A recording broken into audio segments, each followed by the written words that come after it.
Hello छात्रों, good morning. मैं लालचंद पटेल आज आप लोगों को गणित का लेक्चर स्टार्ट करने जा रहा हूँ। आज का जो लेक्चर है वो कक्षा 10 का अध्याय 2 में जो बहुपद है उसके विषय में हम लोग बात करेंगे। तो इसके पहले हम लोग कक्षा 10 में कक्षा 9 में बहुपद के विषय में पढ़ चुके हैं।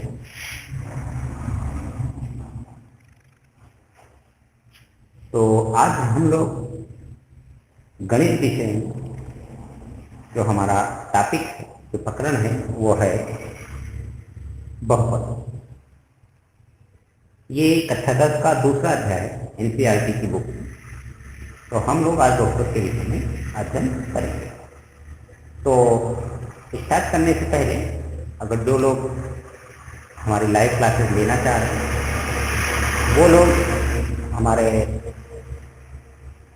टीचमेंट ऐप से हमारे आईडी क्लास में जुड़ सकते हैं, या अगर रिकॉर्डेड क्लास देखना चाह रहे हैं तो यूट्यूब चैनल को सब्सक्राइब कर सकते हैं। वहाँ पर भी ये रिकॉर्डेड क्लासेज आपको मिल जाएंगे। तो बेसिकली ये कक्षा 10 के विद्यार्थियों के लिए लाइव क्लासेज हैं जो कि 10 के गणित और विज्ञान के लिए चलाई जा रही है। तो अगर आपको वीडियो पसंद आ रहा है, आपको अच्छा लग रहा है, आप पढ़ना चाह रहे हैं तो आप लाइव क्लासेस भी देख सकते हैं, और वो फ्री ऑफ कॉस्ट, इसके लिए कोई कीमत नहीं है। आपको जो भी चाहे free of cost class ID से जुड़ करके यूट्यूब चैनल पर जा करके हमारे रिकॉर्डेड क्लासेस देख सकता है और पढ़ सकता है। इसके लिए कोई भी शुल्क नहीं। तो चलिए हम लोग स्टार्ट करते हैं अपना प्रकरण।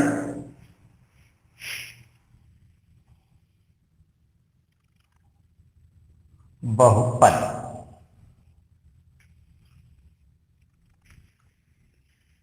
बहुपद के विषय में हम लोगों ने कक्षा 9 में पढ़ा।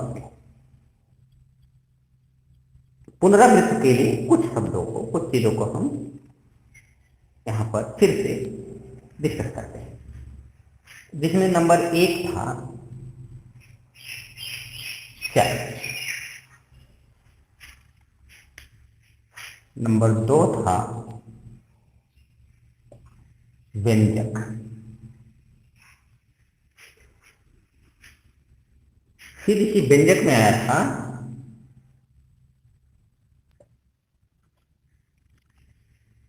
बहुपद,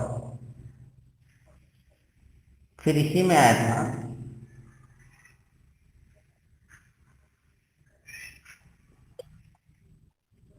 रेखीय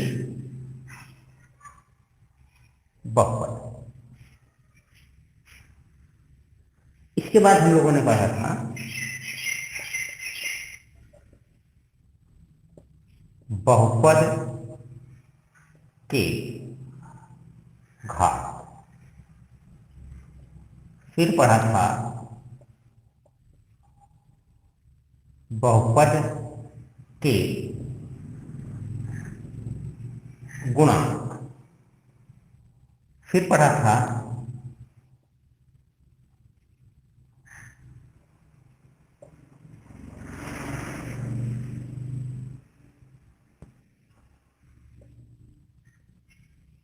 रेखीय बहुपद का शून्यांक।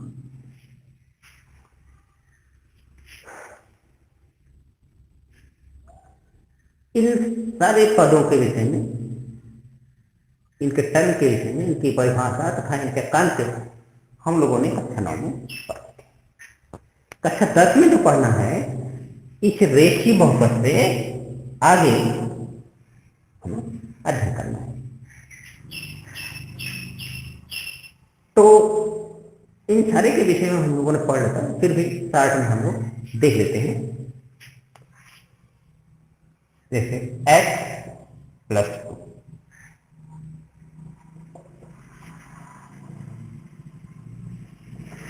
X square plus 2x plus 3।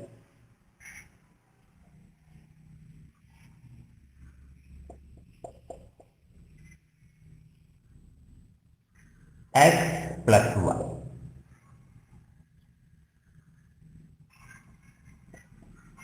Under root x plus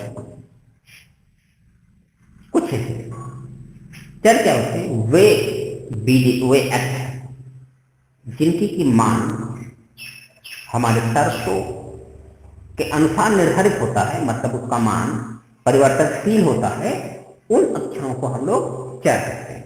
और ये चर किसी भी अंग्रेजी के अक्षर या किसी भी अल्फाबेट जो हुए होते हैं इनके द्वारा जो कुछ किसी भी दूसरे तरह के अल्फाबेट, जैसे दूसरी भाषाओं के अल्फाबेट, चाहे वो अंग्रेजी हो, हिंदी हो या और भाषाओं के अल्फाबेट हो या और भाषाओं के अक्षर हो, उनके किसी भी अक्षर द्वारा हम लोग चर को निरूपित करते हैं। जब चर और गणितीय ऑपरेशन तथा संख्याओं के साथ हम जो चीजें लिख देते हैं वो व्यंजक हो जाती है, उसमें इक्वलिटी का चिन्ह नहीं होना।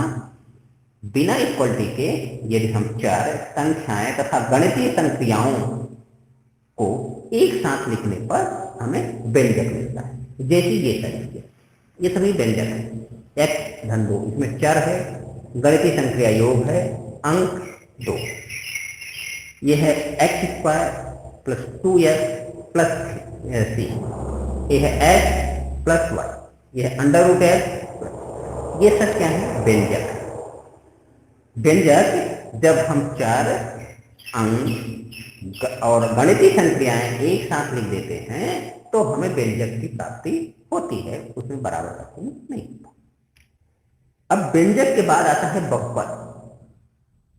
बहुपद में क्या होता है, ये भी एक तरह का व्यंजक ही होता है। अब अगर एक तरह का व्यंजक है, इसका मतलब व्यंजक और बहुपद में कुछ अंतर होना चाहिए, और कुछ अंतर है। मतलब कहने का सभी के सभी व्यंजक बहुपद नहीं हो सकते। जैसे यहां पर आपके हमारे पास 4 व्यंजक दिए हुए हैं, एक्स धन 2, एक्स स्क्वायर धन 2x plus 3, x plus Y, चौथा है अंडर रूट एक्स प्लस 2।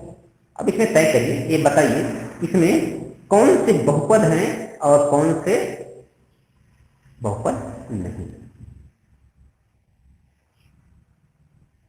बहुपद के लिए देखिए क्या होता है, जो चर होता है उसके घात पूर्णांक या पूर्ण संख्याओं में होने चाहिए। जो बहुपद होता है उस व्यंजक में, ऐसा व्यंजक को हम लोग बहुपद कहते हैं, ऐसे व्यंजक को बहुपद कहते हैं जहां पर कि चर के घात क्या हो, पूर्ण संख्या। क्या होनी चाहिए, पूर्ण संख्या। अगर व्यंजक के घात पूर्ण संख्या में नहीं है तो वो व्यंजक बहुपद नहीं कहलाए। अब इसमें बताइए कौन सा ऐसा व्यंजक है जिसे घात पूर्ण संख्या में नहीं। हाँ, बेसिकली बात, घात पूर्ण संख्या मतलब चरों के घात। ऐसा व्यंजक जिसमें चरों के घात पूर्ण संख्या में होते हैं, उस व्यंजक को हम लोग बहुपद कहते हैं। तो जो ये 4 व्यंजक दिए हुए हैं, एक्स धन 2, एक्स स्क्वायर धन 2 एक्स धन 3, एक्स धन y, under root x plus 2, इसमें ऐसा कौन सा व्यंजक है जिसमें चर का घात पूर्ण संख्या नहीं है। चलिए टेस्ट कर लेते हैं, परीक्षण कर लेते हैं। यहां पर एक्स है चर और इसका घात कितना है, 1। यहां पर कितना है, एक्स स्क्वायर, इसका मतलब इसमें चर का घात 2 है और यहां पर चर का घात, और यहां पर चर का घात 0। इसमें भी x भी चर है और y भी चर है, इसमें 2 चर विद्यमान है। ये ऐसा व्यंजक है जिसमें 2 चर विद्यमान है। तो यहां पर भी इसके घात 1 है और y के घात 1। यहां ये चर है x और इसका घात क्या है, ये रूट में है, इसका मतलब x का घात है 1/2, और 1/2 क्या है, वो पूर्ण संख्या नहीं, इसलिए ये व्यंजक बहुपद नहीं। तो अब ये बात समझ में आ गई कि ये बहुपद। आगे आता है रेखीय बहुपद।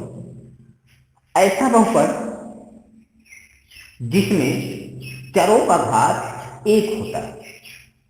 ऐसा बहुपद जिसमें चरों का घात एक होता है, इस तरह के बहुपद को हम लोग रेखीय बहुपद कहते हैं। जैसे यहां पर आप तय करिए कौन से रेखीय बहुपद है। यहां पर चरों, एक बात और ध्यान रखें, चरों का घात मतलब चरों का महत्तम घात। उस व्यंजक में उपस्थित चरों का महत्तम घात अगर एक है, मतलब ज्यादा से ज्यादा घात अगर एक है, तो हम लोग उस व्यंजक को के बहुपद को रेखीय बहुपद कहते हैं। यहां पर इस व्यंजक में चर का महत्तम घात कितना है? एक, तो ये क्या होगा? रेखीय बहुपद। यहां पर इस व्यंजक में चर का महत्तम घात कितना है? दो, तो ये रेखीय बहुपद नहीं। यहां पर इस व्यंजक में चर का महत्तम घात कितना है? सभी चरों का महत्तम घात एक ही है, इसलिए ये भी एक रेखीय बहुपद है। लेकिन ये तो बहुपद है ही। तो अब हमें रेखीय बहुपद के विषय में, अब यहां पर देख रहे होंगे कि सभी में तो x x है, लेकिन यहां पर दो हो गया। क्या बहुपद होगा? हाँ, ये बहुपद होगा, लेकिन ये होगा दो चरों वाला बहुपद। अब रेखीय बहुपद जिसमें एक घात हो और अगर उसमें चरों की संख्या दो है, तो ये दो चरों वाला रेखीय बहुपद हो गया। अगर तीन होता तो तीन चरे वाला रेखीय बहुपद हो गया, बशर्ते उसके घात चरों के क्या होने चाहिए? अधिकतम।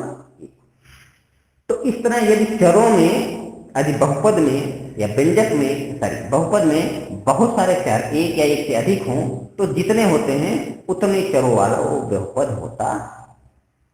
उसके बाद बहुपद के घात।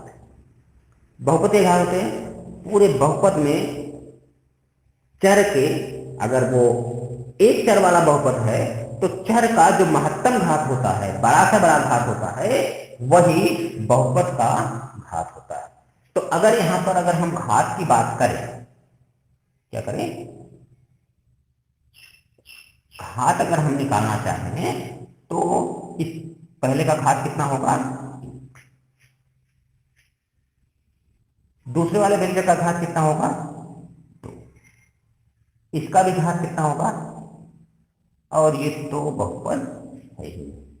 तो अब आप क्या करेगा कि बहुपद का घात क्या होगा? किसी भी बहुपद में चर के महत्तम घात को हम लोग बहुपद का घात कहते हैं।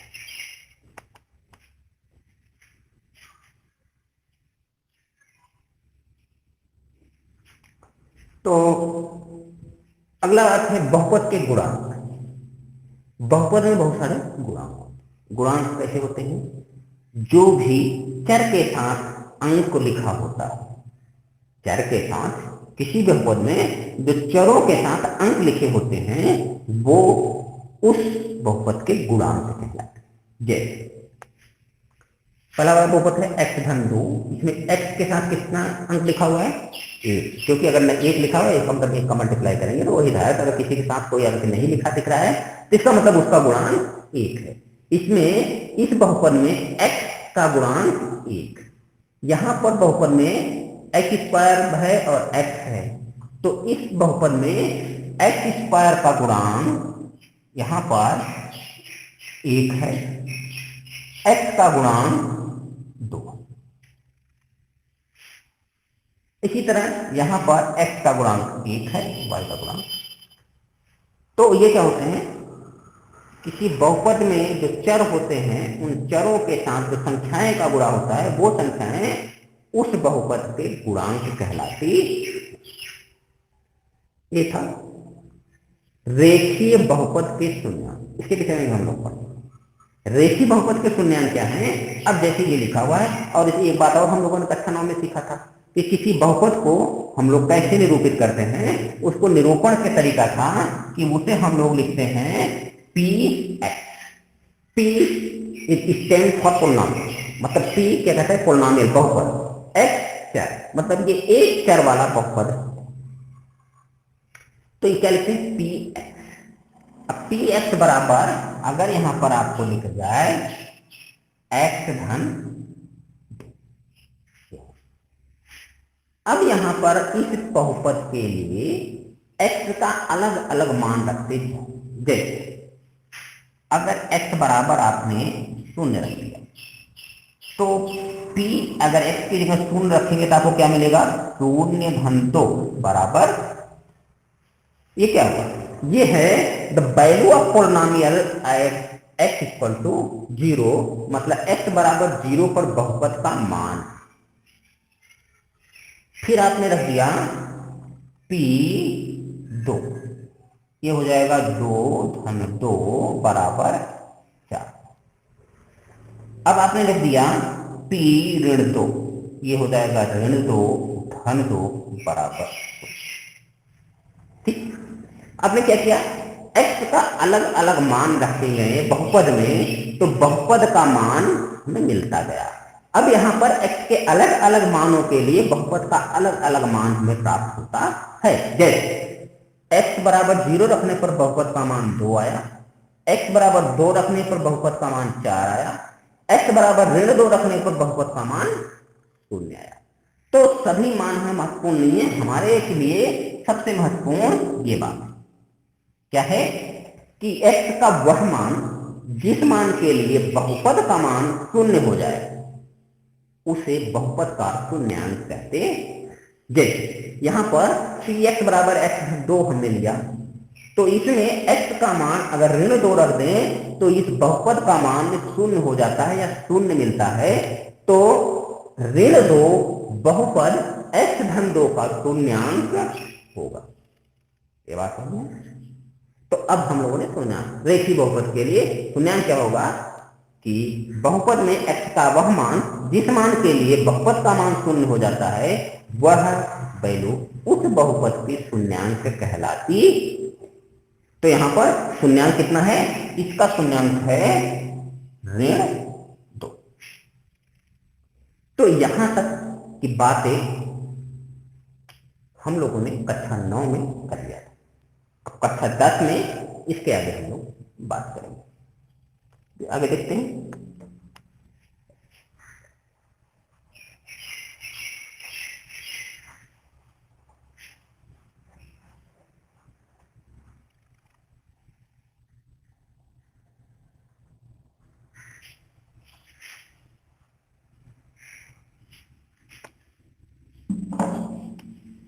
अब यहां पर हम लोग कार्य करेंगे बहुपद।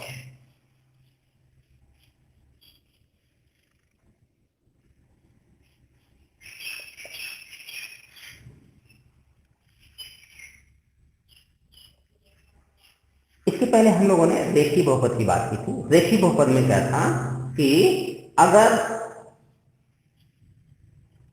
चर का महत्तम घात 1 तो वो जो बहुपद होता है रेखीय बहुपद, लेकिन अगर 1 नहीं है तो वहां पर वो बहुपद रेखीय बहुपद नहीं। तो अगर चर का महत्तम घात 1 नहीं है तो क्या होगा, द्विघात हो जाएगा।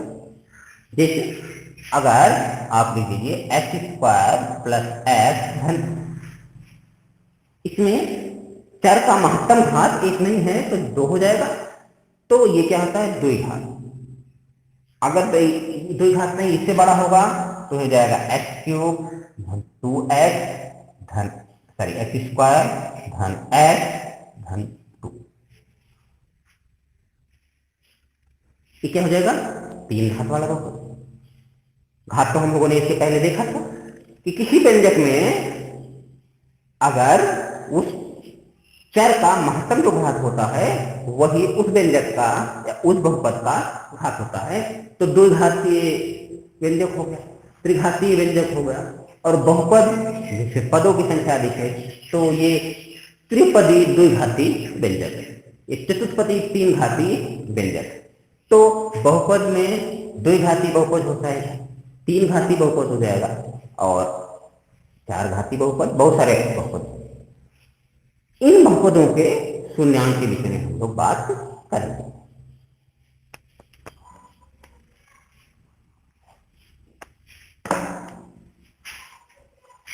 बहुपद के शून्यांक, बहुपद के शून्यांक क्या होंगे, जैसे कि हम लोगों ने पहले देखा कि किसी भी बहुपद में चर का वह मान जिस मान के लिए बहुपद का मान 0 हो जाता है वो उस बहुपद का शून्यांक कहलाता है। तो ये क्या होता है, मान लिया px एक बहुपद है।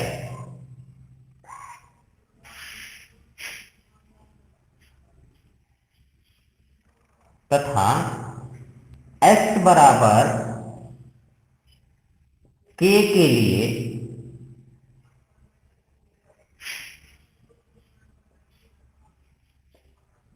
बहुपद का मान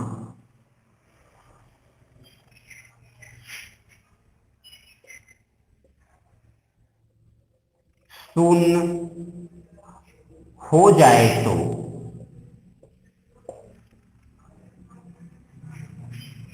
या ऐसे कि शून्य है, तब k को बहुपद का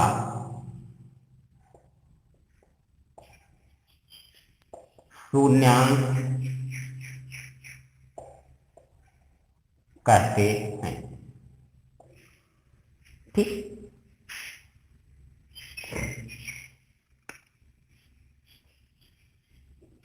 कोई बहुपद px है, अगर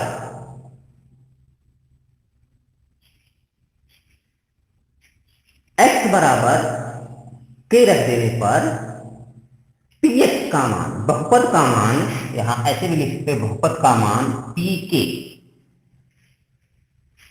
शून्य है, तब k को बहुपद का शून्यांक कहते। ये बात तो समझ में आ गई, इतना बात हम लोगों ने पहले। अब हम लोग इसका ज्यामितीय रूप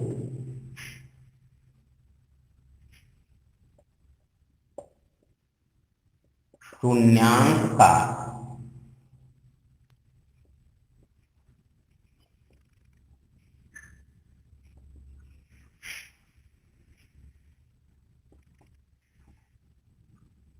निरूपण।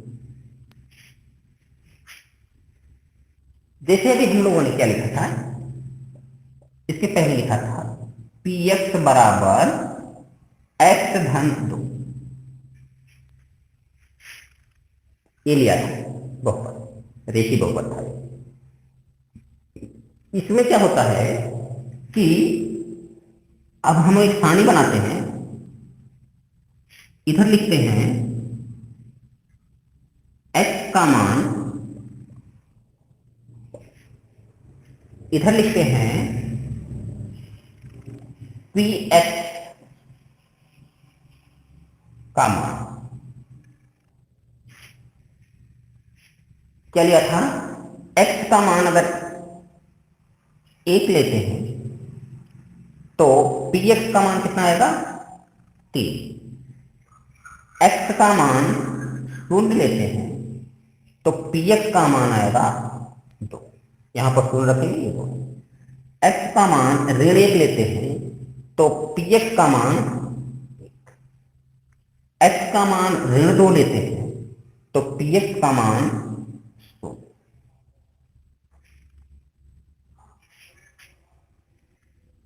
अब हम x को x एक्सिस तथा px को y एक्सिस पर लेकर के इसका हम लोग ग्राफ खींचते हैं। ठीक है,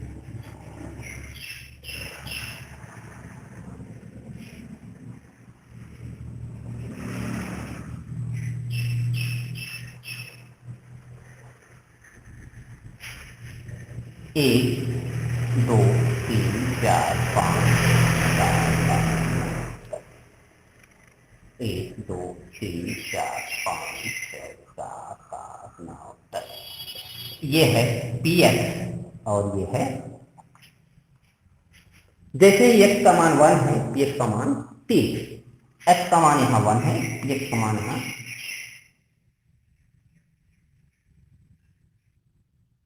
1/2 हमें ये मिला।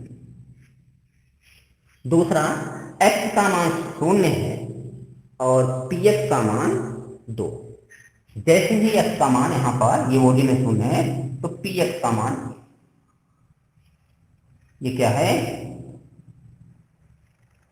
0, 2। जैसे x का मान ऋण 1 है, px का मान 1, x का मान ऋण 1 इधर आएगा और px का मान ये जो मान है ये है ऋण 1 0। x का मान 2 है, फिर का मान ये क्या आएगा, यहाँ 2 ऋण, ये ऋण यहाँ पर है और इसका मान। अब इन सारे बिंदुओं को हम लोग मिलाएंगे। कैसे मिलाएंगे,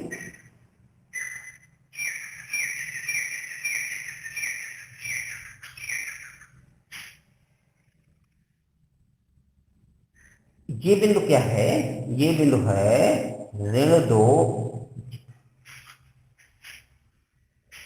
तो अगर px बराबर x प्लस 2 का हम ग्राफ खींचे ग्राफ पेपर पर, तो जो इसका शून्यांक है ऋण 2 बराबर 0, ये कहाँ आ रहा है, जिसके द्वारा जो बना हुआ ग्राफ है वो x एक्सिस को जिस भी बिंदु पर मिल रहा है वही बिंदु इस बहुपद px equal to x plus 2 का शून्यांक होगा। उस बिंदु पर, जिस बिंदु पर काट रहा है वहां पर x का जो मान है, मतलब ये ग्राफ x अक्ष को जहां भी काटेगा उस बिंदु पर x का जो मान आएगा बहुपद का शून्यांक होगा। और जब रेखीय बहुपद होता है तो वो हर समय एक रेखा रिप्रेजेंट करता है, मतलब एक रेखा बनाता है। इसी तरह हम द्विघात वाले बहुपद के विषय में थोड़ा चर्चा कर लेते हैं।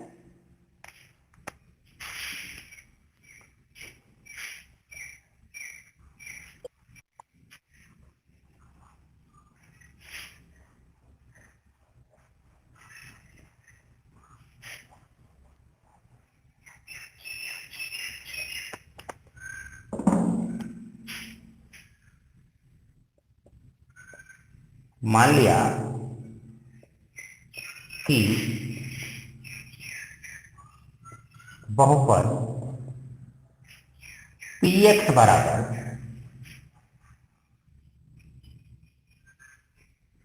x स्क्वायर ऋण 2x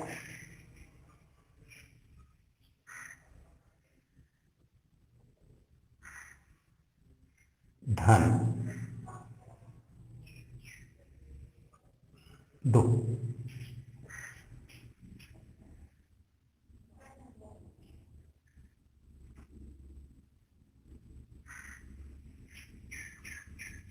धन 3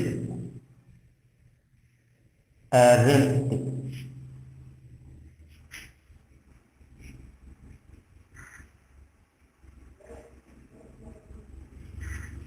ये हमारे पास बहुपद है px equal to x square ऋण 2x धन ऐसा ऋण 3।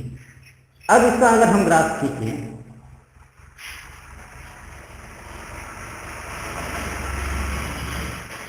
यहां पर x का मान, यहां पर px का मान,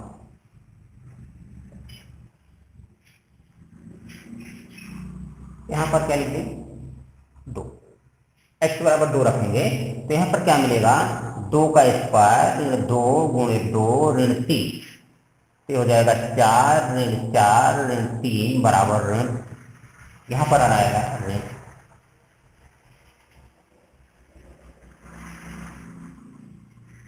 x बराबर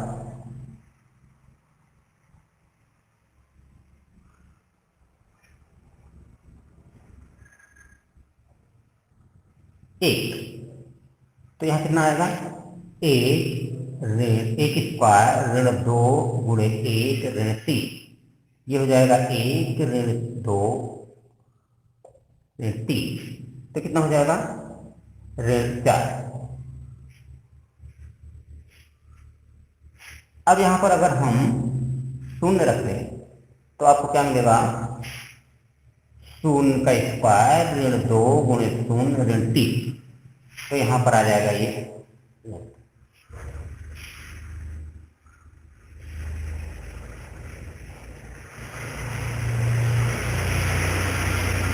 अब यहां पर अगर ऋण 1 रख लें तो कितना हो जाएगा, ऋण 1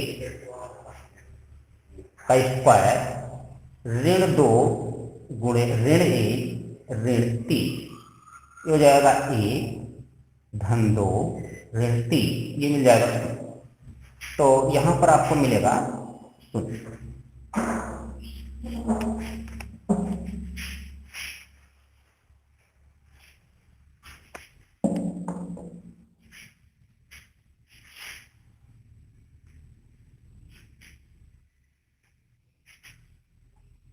इसी तरह x बराबर अगर 3 रख दें, इसके और मान फैक्टराइज करके निकालेंगे। एक्स स्क्वायर ऋण 3x धन x ऋण 3, तो हो जाएगा x ऋण 3 धन x ऋण 3, तो हो जाएगा x ऋण 3 और x धन 1। तो x बराबर 3 है, यहाँ पर x बराबर 3 रख देते हैं, तो ये मान क्या होगा 3 का स्क्वायर ऋण 3 गुणे 3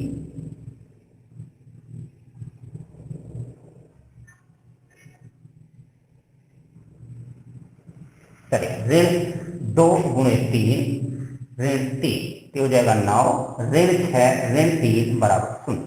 तो यहाँ पर इसका मान भी 0 है। और अब इसी के आगे और ऋण लेते जाएं, अगर ऋण 2 ले लें यहाँ पर तो ऋण 2 का मान हो जाएगा 2 का स्क्वायर 2 ऋण 2, वो तो लिया ऋण 2 और ऋण 2 गुणे ऋण 2 ऋण 3, ये हो जाएगा 4 धन 4 ऋण 3, 4 4 8 5। इस तरह अब इसका हम लोग ग्राफ बनाएंगे।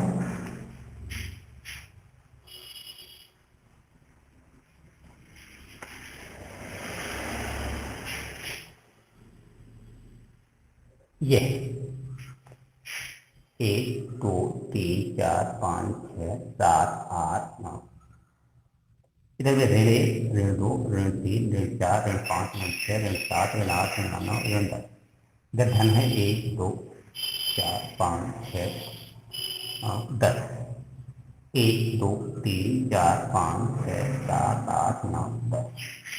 अब पहले क्या होगा, x बराबर 2 y बराबर ऋण 3, x बराबर क्या है 1 2, यहाँ y बराबर 3, ये वाला ये हो गया 2 ऋण 3।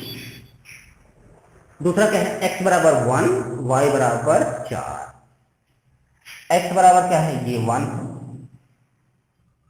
y बराबर ये 1 ऋण 4।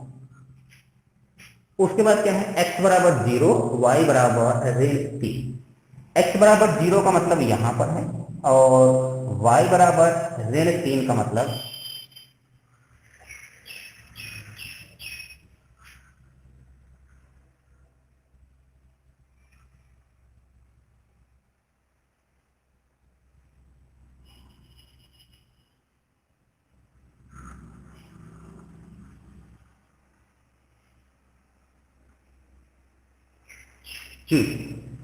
तो अगर x बराबर आप 0 ले लें, ये पॉइंट यहां पर है, y बराबर ऋण 3 1 2 एक बिंदु, ये कौन सा बिंदु है, ये बिंदु है 0 ऋण 3। अगला है ऋण 1 और y बराबर 0, जैसे ही x ऋण 1 ले लिए और y बराबर क्या है 0, ये वाला पॉइंट है ऋण 1। दूसरा क्या है 3 0, जब x बराबर 3 1 2 3, यहाँ y बराबर 0 है, ये है 3 0। अगला क्या है ऋण 2 5, अगर x बराबर ये एक यहाँ है 2, ये है x बराबर ऋण 2 और y बराबर 5, 1 2 3 1 2 3 4 5, ये बिंदु है -2, 5। अब हमारे पास इस पोलिनोमियल को खींचने के लिए पर्याप्त बिंदु क्या है? एक बिंदु ये है, इसका मतलब हम ऐसे खींचेंगे, एक बिंदु ये है,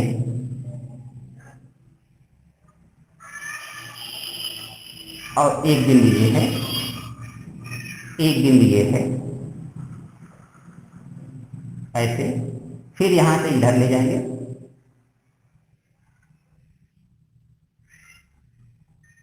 एक, दो, तीन, यहां से ऐसे। अब आपको क्या मिला? इस बिंदु और ये बिंदु, ये इन सभी को मिला दिए तो आपको क्या मिल रहा है? इस तरह का कोई फिगर मिल रहा है।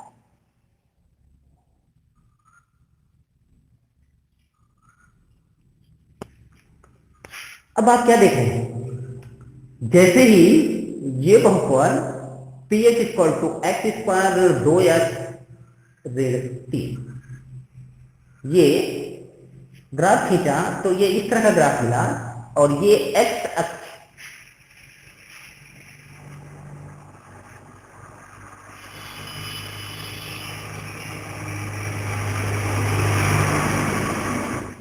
ये पूरे एक्स अक्ष के दो बिंदुओं पर काट रहा है।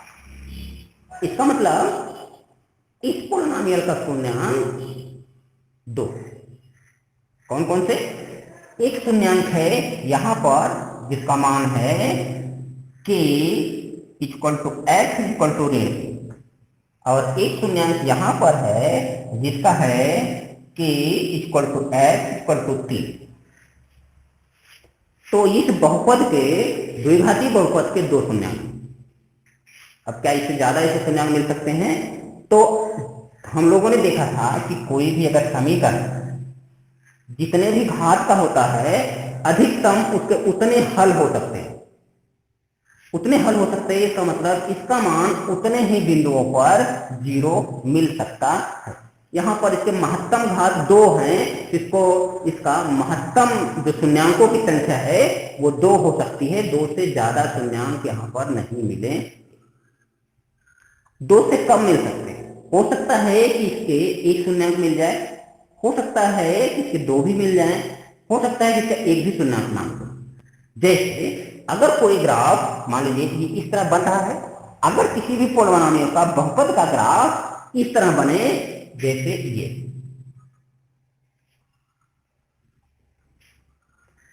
जब इस तरह का ग्राफ बनेगा बहुपद का, तो ये ग्राफ एक्स अक्ष को किसी भी बिंदु पर नहीं काटेगा, और जब एक ग्राफ किसी भी बिंदु पर नहीं काटेगा तो इस बहुपद का पोलिनोमियल या इस बहुपद का कोई भी शून्यांक हमें नहीं प्राप्त होगा।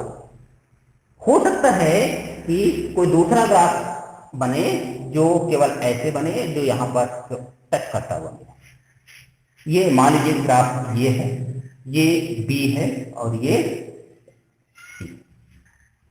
तो द्विघात बहुपद का 3 समीकरण अगर हम ले तो 3 इस तरह से बन सकते हैं। एक ए जो कि एक्स अक्ष को 2 बिंदुओं पर काट रहा है, एक ऐसा समीकरण मिल सकता है जो एक्स अक्ष को कहीं भी न काटे, एक ऐसा समीकरण मिल सकता है जो एक्स अक्ष को कहीं छुए केवल काटे न, या दो कहिए कि 2 कोइंसाइड बिंदु पर इंटरसेक्ट करे, मतलब 2 ऐसे बिंदु जो एक संपाती हो, एक ही जगह काटे। तो इस स्थिति में इसके तो 2 बहुपद हो सकते हैं, शून्यांक हो सकते हैं। यहां पर कोई शून्यांक नहीं होगा और यहां पर एक शून्यांक। इसी तरह जब 3 घात का समीकरण लेंगे तो, या इसी तरह त्रिघातीय बहुपद लेंगे तो उस स्थिति में यही तर्क अगर हम दें, इसी तरह का अगर हम ग्राफ खींचें तो वहां भी 3 शर्तें निकल सकते आ सकती, 3 कंडीशन बन सकती है।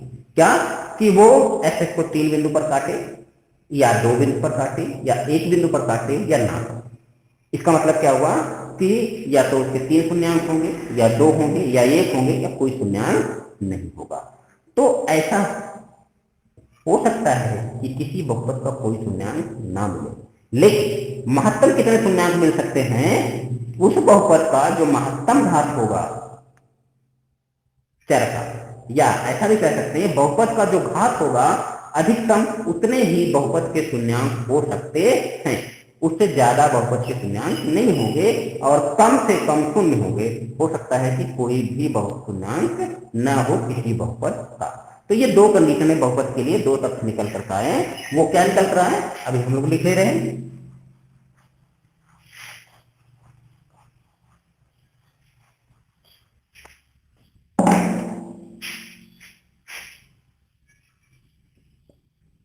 नंबर एक,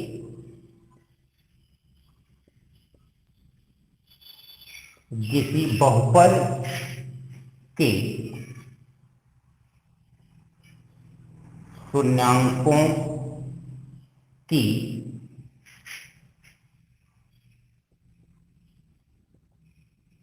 अधिकतम संख्या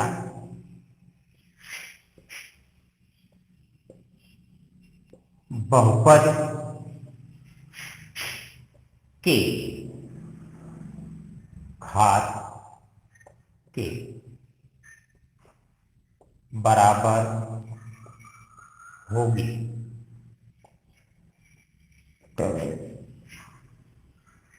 तो ये बात निकलकर सामने आई कि किसी भी बहुपद का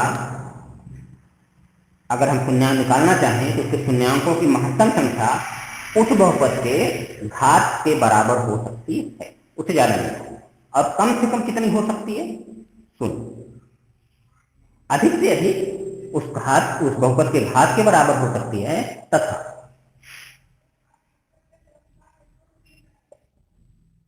किसी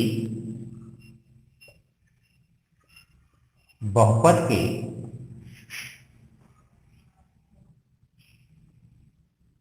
शून्यांकों की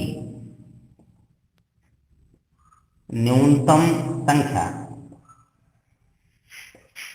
शून्य हो सकती है। शून्य हो सकती है मतलब शून्य उसका बहुपद शून्यांक नहीं है, बल्कि उसकी संख्या शून्य हो सकती है। एक बहुपद, दो बहुपद, तीन बहुपद, शून्य बहुपद। लेकिन ऐसा नहीं है कि शून्य बहुपद है इसका मतलब किसी भी बहुपद का शून्यांक शून्य है। बहुपद का शून्यांक शून्य होने का मतलब हुआ कि x का मान शून्य है जिस पर कि पी एक्स का मान या p0 का मान शून्य है। और बहुपद के शून्यांकों की संख्या शून्य होने का मतलब उसमें कोई भी ऐसा x नहीं है कि जिस पर x का कुछ मान रखें तो pk का मान शून्य हो। ये बात, तो ये आज हम लोगों ने शून्यांकों के विषय में देखा। इसके अगले वाले जब क्लास हम लोग लेंगे तो उस क्लास में हम लोग पढ़ेंगे कि शून्यांक और बहुपद के गुणांकों में क्या संबंध होते हैं। जैसे थोड़ा सा हम लोग चर्चा कर लेते हैं, उसके बाद अगले दिन हम लोग देखेंगे कि कोई अगर रैखिक बहुपद है, रैखिक बहुपद कैसे होगा? ax plus b। a कोई भी वास्तविक संख्या है, b भी कोई वास्तविक संख्या है, ये कोई रैखिक बहुपद है। यहां पर x का गुणांक क्या है? a, और अचर पद है b। यदि ये कोई भी बहुपद px है तो अगर इस बहुपद का शून्यांक k है, यदि बहुपद px का शून्यांक k है तो p के बराबर शून्य होना चाहिए। ये बात क्या कह रहा है? ये बात ये शो कर रही है a k प्लस b बराबर शून्य। ये बात ये बता रही है कि a के बराबर ऋण b, k बराबर ऋण b बाई, यहां क्या निकला कि k का मान ऋण b बाई a के बराबर होगा। अगर बहुपद रेखीय बहुपद है तो उसका शून्यांक अचर बटे x का गुणांक का निगेटिव मान होता है, ऋणात्मक मान। तो यहां पर क्या हुआ x का गुणांक a और अचर पद b, इसमें और शून्यांक में एक संबंध निकला क्या कि k इक्वल टू ऋण b बाई ए। ये क्या है? ये शून्यांक और बहुपद के गुणांकों में संबंध। इसी तरह का संबंध हम द्विघाती रेखीय बहुपद या त्रिघाती रेखीय बहुपद या n घात वाले रेखीय बहुपदों में निकाल सकते। तो आगे का जो अध्याय होगा उसमें हम लोग शून्यांकों सॉरी बहुपदों के गुणांक और उनका शून्यांक से संबंध देखें। तो आज के लिए ये क्लास यहीं पर हम लोग समाप्त करते हैं। और अगर आपको ये वीडियो पसंद आ रही है तो आप क्लास आईडी पर ज्वाइन कर सकते हैं, जो कि निःशुल्क होगा टीचमेंट ऐप पे, या आप YouTube पर भी जा करके फ्री में रिकॉर्डेड वीडियो देख सकते हैं। तो आज के लिए बस इतना ही। धन्यवाद।